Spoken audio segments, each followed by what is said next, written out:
day. So we finally have a little bit of sunshine, beautiful Yes. blue skies, the best view, can't beat that. This is stunning. Um, so this is obviously another famous landmark in San Francisco, Lombard Street. What Lombard is it called Street. again? How do we describe It's it? the crookedest street, I think, not only in the United States, but possibly in the world. That is so cool. Hmm. Love this view. Um, you know, when I think about like just looking at the street and the windy parts of the street and changing direction constantly, I again want to relate it back to our industry and think about how much our environment has changed, especially in the last couple of years since the pandemic, some of the new threats that we need to be not only navigating, but even just understanding. Sure. Um, when you think about that and just in working with your clients, how do you navigate that change? How do you assist them with adapting to that change? Because that's got to be a challenge, right? Oh, absolutely. The one thing that's constant is change.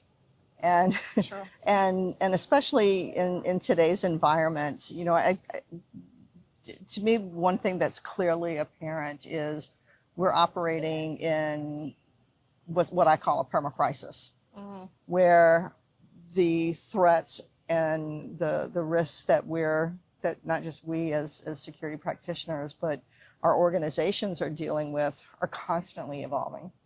And the risks are stacking like this. They're stacking one on top of each other. Literally. And there's things that are twisting and turning and happening, and nothing gets resolved cleanly.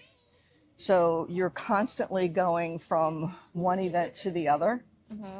And often before the other threat has been resolved cleanly or the other incident has resolved cleanly. Oh. So you're constantly moving and migrating from one issue to the other.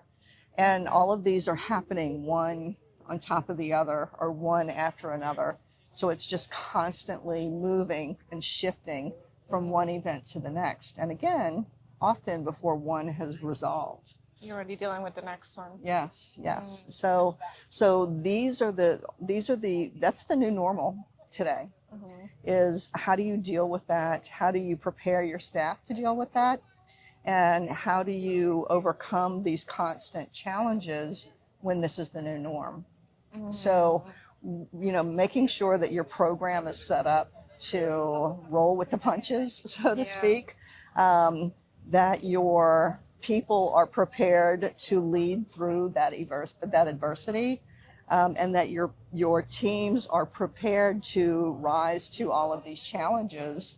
So some of what we talked about before, tabletop exercises to constantly test your preparedness, looking for those gaps in those programs to make sure that you're addressing any weaknesses that you may have in your programs, any weaknesses in your staff, so you can bring in additional subject matter expertise.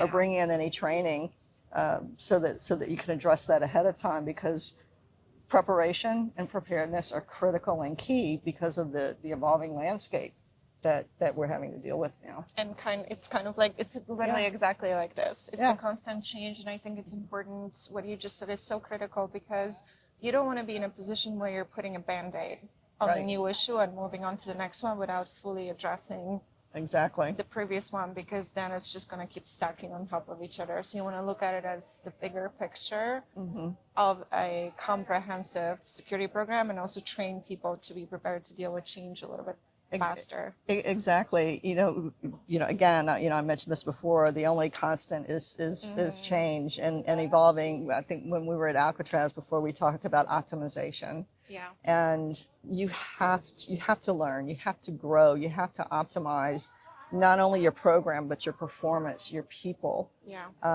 So that not only you can be the best leader that you can be, but your people can be the best that they can be, that your program can be the best that it can be, so that you can protect the people that you're in charge of protecting, and the assets that you're in charge of protecting, the spaces that you're in charge of protecting, all of the responsibilities that you have. That's your charge, that's your responsibility, and we must continue to move towards that North Star, and by optimizing, by transforming, by leading through adversity, by continuing to learn, by continuing to grow. That's how we get there. Yeah, and I really like what you said about the tabletop exercises because it's a good way to prepare a team for something that maybe hasn't happened yet, Yeah. but could happen, right? So working through a scenario and going beyond the traditional focus on active shooter, because it's so much more than that these days, and just being able to work through that with them so that in case they have to act quickly, they have that foundation of something they worked through. Even if it's just an exercise, it can be so powerful. Oh, absolutely. Just because it hasn't happened doesn't mean that it won't. Yeah. And, you know, being the cartoon of the ostrich that buries his head in the sand is not reality. No. You know, you can't pretend that it won't happen. Chances are it may never happen. Yeah. The bad thing may never happen at your organization, and that's fantastic. Let's hope, yeah. You know, that's hope, but hope is not a plan. Yeah.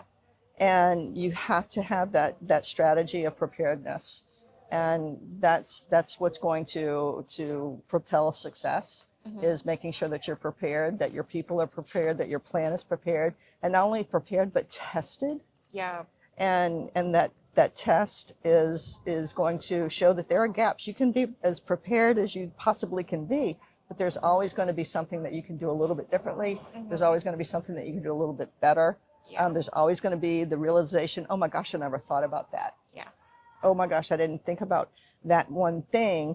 So you can always make that improvement and make your plan just a little bit stronger, your people a little bit better, and your ability to move forward a little bit more successful. Yeah, and doing it in a form of an exercise, a workshop, a tabletop, it just takes you from that just purely theory to actually working through something that occurred, you know, happened to someone else. So being able to work through that is just makes it more tangible.